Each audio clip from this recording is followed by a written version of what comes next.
Hello student, कैसे हो? बहुत अच्छे हो, तैयारी आप अच्छे कर रहे होंगे, मुझे पूरी उम्मीद है। आज हम चैप्टर शुरू कर रहे हैं, नया chapter complex number. Chapter number 5 है आपका और क्लास 11th का मैथमेटिक्स है, ठीक है। एक्सरसाइज 5.1 जो है वो कंप्लीट कवर करेंगे। अब हमने लास्ट वीडियो में जो आपको कराया था वो चैप्टर नंबर 3 कंप्लीट करा दिया था। अब आप सोच रहे होंगे सर चैप्टर नंबर 4 क्यों नहीं करा रहे? तो चैप्टर नंबर 4 इस साल डिलीट कर दिया गया है, ठीक है। उसमें से आपको कुछ नहीं करना है। अब इसका नाम है कॉम्प्लेक्स नंबर। ये अलग तरीके का नंबर फर्स्ट टाइम आप सुन रहे होंगे भाई। कॉम्प्लेक्स नंबर क्या होता है? ये कॉम्प्लेक्स नंबर तो आपने बहुत सारे नंबर सुने होंगे, रियल नंबर है ना, रेशनल नंबर। तो ये उनसे बड़ा नंबर है कॉम्प्लेक्स नंबर। मैं आपको छोटा सा पहले वैसे रफली चीज़ें बताता हूँ कि सबसे बड़ा नंबर जो होता है वो कॉम्प्लेक्स नंबर होता है। कॉम्प्लेक्स नंबर ये सबसे बड़ा है। इसमें से निकल कर आएंगे दो नंबर। एक तो आपका आ जाएगा रियल नंबर, जो आपने 10th क्लास में पढ़ा था, रियल नंबर। और इसी के साथ एक चीज़ आपने ये पढ़ी थी बस हल्की सी, इमेजिनरी नंबर, ठीक है। तो रियल नंबर और इमेजिनरी नंबर, ये कॉम्प्लेक्स नंबर दो नंबरों का मिक्सचर है। दो नंबर को एक तरह से ऐड करके बनाया गया है, ओके। अब जो रियल नंबर है, रियल नंबर का क्या मतलब होता है कि वो जो रियल लाइन है हमारी, है ना, ये जो रियल लाइन होती है हमारी, इस पर अगर कोई भी नंबर है तो वो क्या है, आपका रियल नंबर होता है। जैसे आपने देखा होगा यहाँ पर 0 होता है, फिर 0.1, 0.2, 0.3 है ना, इधर ये 1, इधर 2, इधर -1, -2, समझ गए हो। तो जो नंबर रियल लाइन पर होता है उसको रियल नंबर बोल देते हैं। और रियल नंबर कहाँ से आया है? वो कॉम्प्लेक्स नंबर से आया है। इधर ये इमेजिनरी नंबर, जैसा अंडर रूट के अंदर -2, अंडर रूट -7 एक्सेट्रा, है ना, इस तरह के नंबर क्या होंगे आपके? इमेजिनरी नंबर होंगे। ऑलराइट। अब यहाँ पर अगर मैं सीधी सीधी बात करूँ कॉम्प्लेक्स नंबर की, भाई किस तरह से नज़र आएगा, तो कॉम्प्लेक्स नंबर को Z से रिप्रेजेंट करोगे आप। किससे रिप्रेजेंट करना है मुझे? Z से। And it is equal to A plus iota B। ये क्या है? ये क्या बोला मैंने? Iota, okay. तो Z, कोई भी एक जो नंबर Z है वो क्या है? हमारा कॉम्प्लेक्स नंबर है। और वो कुछ इस फॉर्म में नज़र आएगा। ये फॉर्म आप याद रखना। कभी कभी ये ऐसे भी दिख जाएगा, Z is equal to x plus iota y, x plus iota y, okay.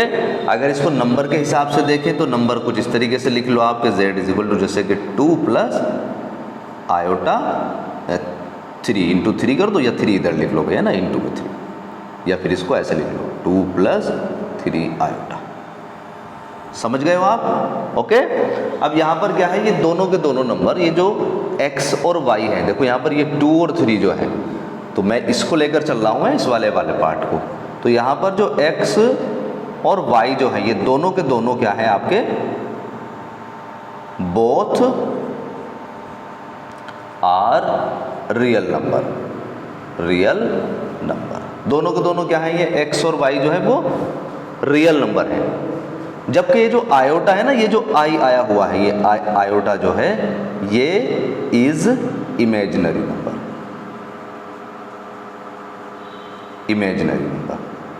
बात क्लियर बेटे? कि Z को हम क्या लिखेंगे? x plus iota y। यहाँ पर x और y दोनों के दोनों क्या है? रियल है। और ये जो आयोटा जो है ये क्या है? आपका इमेजिनरी नंबर। एक बार और लिखता हूँ मैं, जैसा मैंने लिखा Z is equal to x plus iota y. अब ध्यान से देखना, अगर मैं इसको अलग अलग देख रहा हूँ, प्लस के साइन से अलग हटा के, ये वाला पार्ट में तो आयोटा है ही नहीं, इसका मतलब this is the real part and plus. अब देखो यहाँ इसके मल्टीप्लाई में आयोटा आ गया, इसका मतलब ये टोटल का टोटल नंबर क्या बन गया? आपका इमेजिनरी पार्ट बन गया है, इमेजिनरी पार्ट। समझ गए? और ये क्या है आपका? Complex number. तो आप थोड़ा सा ये भी ध्यान रखेंगे कि जो कॉम्प्लेक्स नंबर है वो दो पार्ट से मिलकर बना है। एक रियल पार्ट होता है और एक आपका इमेजिनरी वाला पार्ट होता है, ठीक है। फिर दूसरी बात, आप ये बात रखिए, तो अलग हो गया देखो कि एक रियल पार्ट होगा, एक इमेजिनरी पार्ट होगा। फिर आप ये ध्यान रखना, अगर z is equal to x plus iota y है तो यहाँ पर x और y अलग अलग अगर मैं निकाल रहा हूँ इन दोनों को उठाकर अलग, तो वो दोनों के दोनों क्या है आपके रियल नंबर है, जबकि ये जो आयोटा है इसको क्या बोलेंगे हम, इमेजिनरी नंबर। ठीक है, सबसे पहले ये चीज़ आपको पता हो जानी चाहिए। उम्मीद है ये आपको समझ में आ गया होगा। जैसे मैंने ये लिख दिया z is equal to 1/2 plus iota √3, ये भी क्या है मेरे पास, एक कॉम्प्लेक्स नंबर है, ये रियल नंबर है, ये √3 भी रियल है, बट ये आयोटा की वजह से ये रियल पार्ट है, ये रियल पार्ट, ये इमेजिनरी पार्ट और ये रियल पार्ट। ठीक है, चलो भाई अब बात आ जाती है यहाँ, चलो सर ये तो समझ में आ गया, ये complex is equal to real part imaginary part, लेकिन ये जो ये क्या है, ये आयोटा का मतलब क्या है, तो अब आयोटा का मतलब समझते हैं। देखो आयोटा का क्या मतलब होता है। आयोटा बेसिकली क्या हुआ कि जो आपने 10th क्लास में जो क्वाड्रेटिक इक्वेशन सॉल्व करी थी, तो उसमें कभी कभी आपके पास x की वैल्यू जो है ना वो √-2 √-3 आ जाती, तो इस पर हम बोल देते थे वहाँ पर कि ये आपके बस की बात नहीं है। याद आ रहा है, ये इसका सॉल्यूशन इमेजिनरी आने वाला है। जैसे d जो डिस्क्रिमिनेट d कभी निकाला था हमने, अगर वो नेगेटिव आ जाता है तो हम बोल देते हैं इसके जो रूट्स आएंगे वो इमेजिनरी आएंगे। समझ गए हो आप? तो अब ये जो अंडर के अंदर माइनस है, इसे ख़त्म करने के लिए ही आयोटा आया निकल कर। उसने क्या किया, उसने कहा कि ये जो माइनस है ना, ये √-1, भाई इसको ऐसे भी तो लिख सकते हैं हम कि √-1 × 3 लिख देंगे ना ऐसे भाई, या ऐसे भी लिख सकते हैं इसको कि √-1 ये अलग हो गया और √3 को अलग लिख लिया हमने, इस तरीके से भी लिख सकते हैं। तो उन्होंने कहा कि ये जो -1 आ रहा है ना अंडर के अंदर, इसको कुछ नाम दे दो आप। तो उन्होंने ये थोड़ा सा बड़ा सा उन्हें नज़र आया, तो उन्होंने इसका नाम दे दिया आयोटा। आयोटा सबसे पहले तो ये याद रखेंगे, आयोटा की वैल्यू कितनी होगी, √-1। √-1 का क्या मतलब है, आयोटा। अब यहाँ से कुछ चीज़ें निकल कर आएंगी, देखो ध्यान से समझना इस बात को। सबसे पहले तो आयोटा इजिकल टू क्या हो गया, आयोटा इजिकल टू √-1 भाई। अगर मैं 2 आयोटा लिख दूंगा ऐसे करके, जैसे स्क्वायर है, मैंने ऐसे करके लिख दूंगा आयोटा × आयोटा, ऐसे करके लिख देंगे भाई हम आयोटा स्क्वायर को। अब उसके बाद अगर इन दोनों की वैल्यू लगाते हैं हम -√-1 तो कुल मिलाकर ये क्या होगा, जब दो अंडर की मल्टीप्लाई हो और नंबर सेम होता है तो अंडर रूट तो खत्म हो जाता है, तो फाइनली इसका आंसर कितना आ जाएगा, -1। तो आपको याद रखना है कि आयोटा स्क्वायर कितना होता है, -1 हो जाता है। ओके, इसी तरह से अगर आयोटा की पावर 3 की बात करें हम, तो उसको क्या लिखेंगे अब, iota square × iota. Iota square की वैल्यू कितनी निकाली आपने, -1 और × आयोटा, तो फाइनली -आयोटा। कहीं पर भी √-1 नहीं लिखना, जहाँ पर भी √-1 होगा वहाँ पर आप आयोटा लिखेंगे, लेकिन कहीं पर भी आयोटा स्क्वायर नहीं लिखेंगे, कहीं पर भी आयोटा की पावर 3 नहीं लिखेंगे। सही है, सारा का सारा हमारा पूरा कॉन्सेप्ट आयोटा पर आकर टिक जाना है बस। अगर मैं आयोटा की पावर 4 की बात करूँगा, सबसे इम्पोर्टेंट है, ये सबसे ज़्यादा यूज़ करेंगे, तो इसको हम क्या लिख सकते हैं, आयोटा स्क्वायर × आयोटा स्क्वायर। अब इसकी वैल्यू कितनी है, -1 और इसकी वैल्यू कितनी है, फिर -1, तो दो टोटल मिलाकर कितना हो गया, 1। ओके, तो फाइनली जो कंक्लूजन निकल कर आ रहा है आप लोगों के लिए, आप इसको अब नोट कर लेंगे कि आयोटा की वैल्यू तो √-1 होती है, लेकिन कभी आयोटा की जगह ये नहीं लिखेंगे, इसकी जगह हमेशा आयोटा लिखेंगे। उसके साथ ही iota square equal to -1, iota की पावर 3 इजिकल टू माइनस के आयोटा और आयोटा की पावर 4 इजिकल टू 1। ये चीज़ें आप याद रख लेंगे। ऑल राइट, तो ये चीज़ें आप नोट करें और इसके बाद एक छोटा सा कॉन्सेप्ट और फिर बस एक्सरसाइज पर चलते हैं। देखो एक चीज़ और ध्यान से देखो अब ज़रा। अब मैं अगर बड़ी से बड़ी, देखो मुझे पता चल गया आयोटा की पावर 4 की वैल्यू कितनी है 1। अब ज़रा सोचना ज़रा, अगर मैं आयोटा की पावर 8 लिख दूँ तो आंसर कितना मिलेगा भाई, ज़रा ध्यान से देखना। तो मैं इसको लिख सकता हूँ आयोटा की पावर 4, आयोटा की power 4 is equal to 1 × 1, answer is 1। समझ गए? या मैं इसको ऐसे भी लिख सकता हूँ, देखो आयोटा की पावर 8 को मैंने लिखा आयोटा की पावर 4 की पावर 2, 4 2 8। अब इसकी वैल्यू कितनी होगी, इसकी वैल्यू 1, 1 का स्क्वायर 1।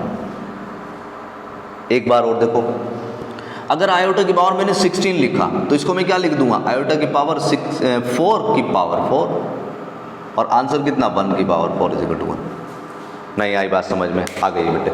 ठीक है, तो इस पावर को हम क्या करना है, हमेशा 4 के मल्टीपल में ब्रेक करना है, क्योंकि 4 के मल्टीपल से क्या फायदा होगा, क्योंकि जब भी आयोटा की पावर 4 मिल गई तो वहां पर आप क्या रख सकते हैं, आप 1 रख सकते हैं, और 1 की कैलकुलेशन सबसे आसान होती है। ठीक है, तो हमेशा याद रखना, कभी भी अगर 4 के मल्टीपल आपका पावर बन रही है, 4 की मल्टीपल, जैसा कि मान लेते मैंने लिखा है यहाँ पर 24, तो आपने कहा आयोटा जैसा कि ये कितना हो जाएगा 4 × 6, आपने कहा कि सर 4 का मल्टीपल आ गया, तो इसकी फाइनल वैल्यू 1 लिख देनी है मुझे, और अगर आप दिखाना चाह रहे हो सही करके तो आप ऐसे करके लिख दो, आयोटा की पावर 4 की पावर 6 1 की पावर 6, आंसर इज 1। सही है, कभी भी 4 की पावर अगर मल्टीपल में बनेगी।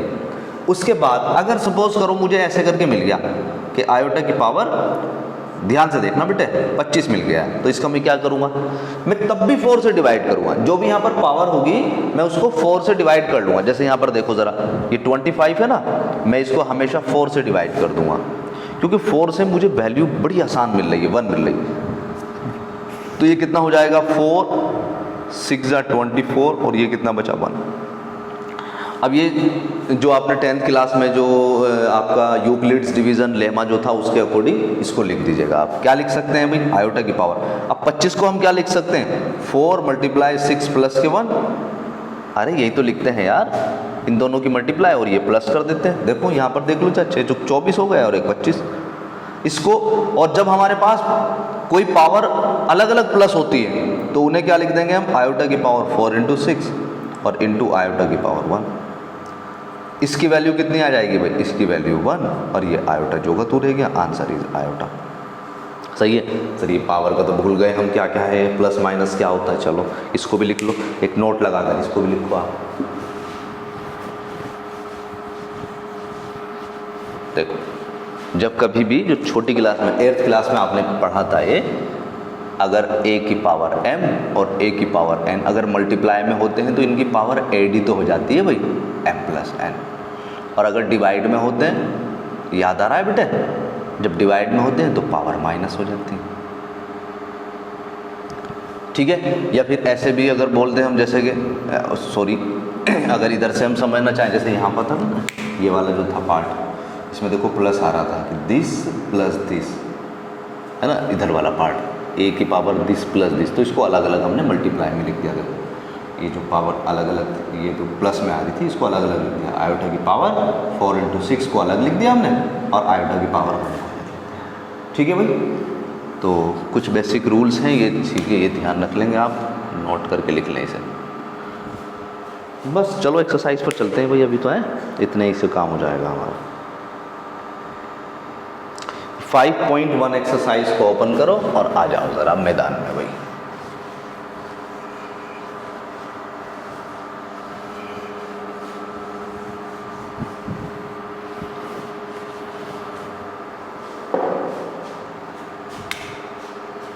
Question number 1, 5 iota multiply 3/5 with negative sign iota. इसको सॉल्व करना है। तो सॉल्व क्या करना है भाई, देखो 5 से तो 5 कैंसिल हो गया, आयोटा इंटू आयोटा कितना हो गया भाई, आयोटा स्क्वायर, ये कितना भाई -3 और ये हो गया आयोटा स्क्वायर। नहीं होगा भाई, आयोटा आयोटा की मल्टीप्लाई हो जाएगी। आयोटा स्क्वायर की वैल्यू अभी कितनी सीखी है भाई हमने,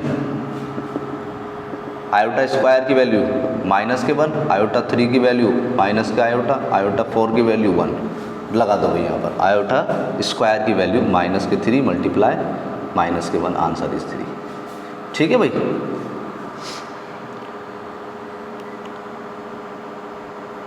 दूसरा क्वेश्चन, आयोटा की पावर 9 प्लस आयोटा की पावर 19, इसको अलग सॉल्व करो, इसको अलग सॉल्व करो, and it is equal to iota की पावर 4 से डिवाइड कर दो 9 को, 2 × 8, क्या लिखेंगे इसको हम, 9 को भाई 9 को लिख देंगे 4 × 2 + 1। अरे यही तो लिखेंगे ऐसे करके मल्टीप्लाई करके भाई, देख लो 4 × 2 = 8 + 1 एंड प्लस ये अलग है, इसको मत पावर प्लस कर देना भाई, वो पावर वाला खेल होता है। यहाँ पर कितना 19 को क्या लिखोगे आप, 19 को डिवाइड करेंगे 4 से, तो ये 4 4 जा 16 और ये कितना बचा 3, तो इसको क्या लिख लेंगे आयोटा की पावर 4 मल्टीप्लाई 4 एंड प्लस के 3।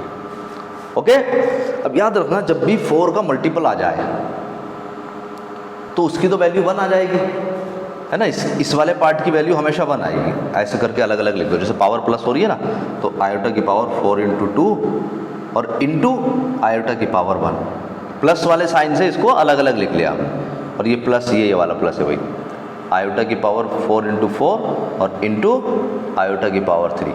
ओके, इसकी वैल्यू कितनी भाई, हमने देखा था मल्टीपल्स आते ही आयोटा की पावर में 4 का, उसका आंसर कितना आ जाता है मेरा 1 आ जाता है, 1 into iota and plus 1 into iota की पावर 3, तो फाइनल इज 1 प्लस इसकी वैल्यू कितनी है भाई आयोटा की पावर 3 की माइनस के आयोटा, तो आंसर इज कितना 0। ठीक है,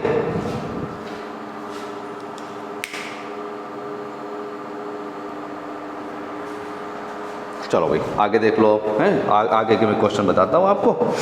अच्छा, दूसरा एक चीज़ और ध्यान रखना भाई, जैसे कि पावर कभी नेगेटिव आ जाती है ना, जैसे यहाँ पर नोट कराया था ना मैंने अभी, ये a की पावर m, a की पावर n, तो a m प्लस n, ऐसे डिवाइड वाला कॉन्सेप्ट है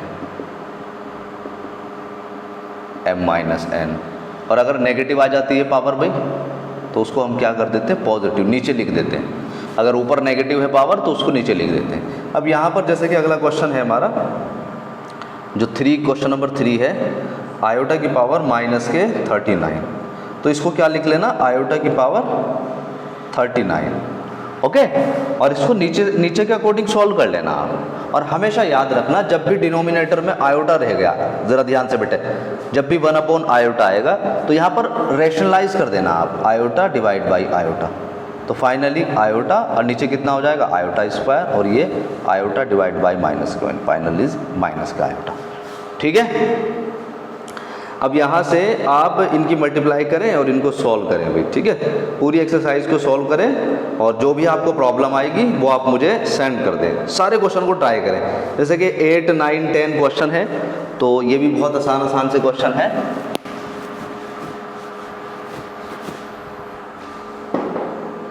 जैसे कि क्वेश्चन नंबर 8 जो है उसको आप 1 माइनस आयोटा की पावर 4, इसको ऐसे लिखेंगे 1 माइनस आयोटा का स्क्वायर और का स्क्वायर, 4 है ना भाई पावर, तो इसको अलग अलग कर लिया हमने। अब इसको सॉल्व कर लेना आप कि भैया a माइनस बी का whole square, a square plus B square minus के 2। ओके, आयोटा स्क्वायर की वैल्यू कितनी होगी माइनस के 1 और ये प्लस के 1, ये तो कैंसिल हो जाएगा, फिर इसका स्क्वायर कर लोगे, आगे कर लोगे आप इसको। तो ये पूरी एक्सरसाइज आपकी होमवर्क में है, कंप्लीट एक्सरसाइज होमवर्क करके और मुझे फेयर वर्क करके आप सेंड कर दीजिएगा। आज की वीडियो में इतना ही, अपना ख्याल रखें, मन लगाकर पढ़ाई करें। God bless you, thanks for watching, bye bye.